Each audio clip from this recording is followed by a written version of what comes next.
I'm Diana from Tantra Butterfly, and I am not a relationship coach. I have never been married in my life. I have never had children, so maybe you should listen to me with a grain of salt. But all I know is this: sometimes people stick in relationships long after their karmic learning lesson. Not all relationships were meant to last forever. So sometimes you might meet someone and you feel a strong energetic connection or a chemistry with that person, and you feel connected to them in some way. And maybe this goes on for a couple weeks and then they ghost you and you never hear from them again.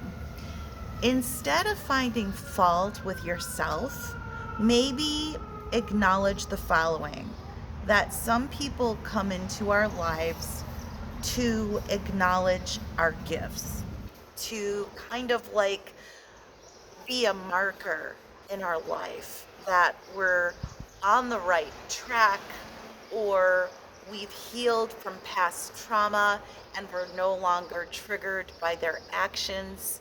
So if you feel triggered after someone disappears from your life, then that might be something that you want to explore about your past childhood trauma and your recent adult trauma.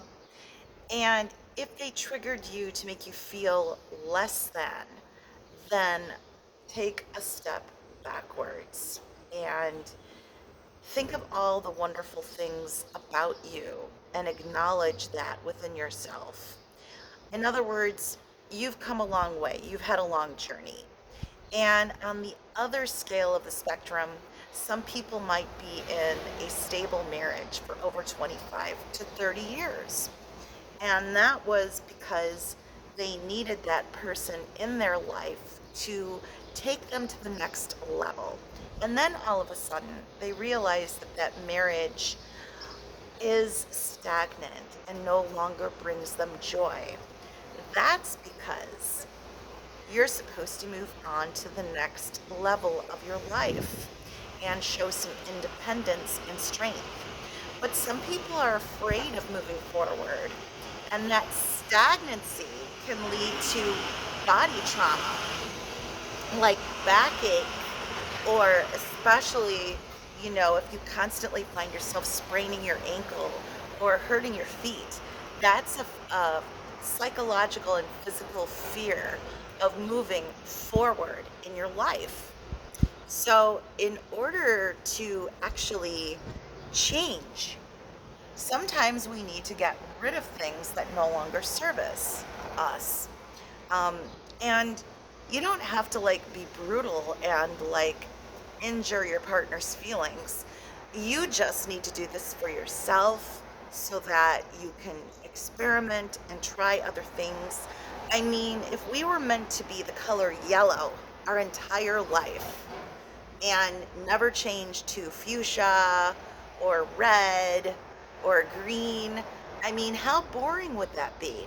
So I'm just leaving this out there, and this is my puppy over here in the background trying to get into the video. But never be afraid to move forward, and sometimes you just have to let things go and release them in order to achieve the next level of your accomplishments and the next level of your emotional and spiritual development. We're not always meant to stay in the same type of relationship all our lives. And I hope this reaches the right audience. And take care. It's a beautiful Friday.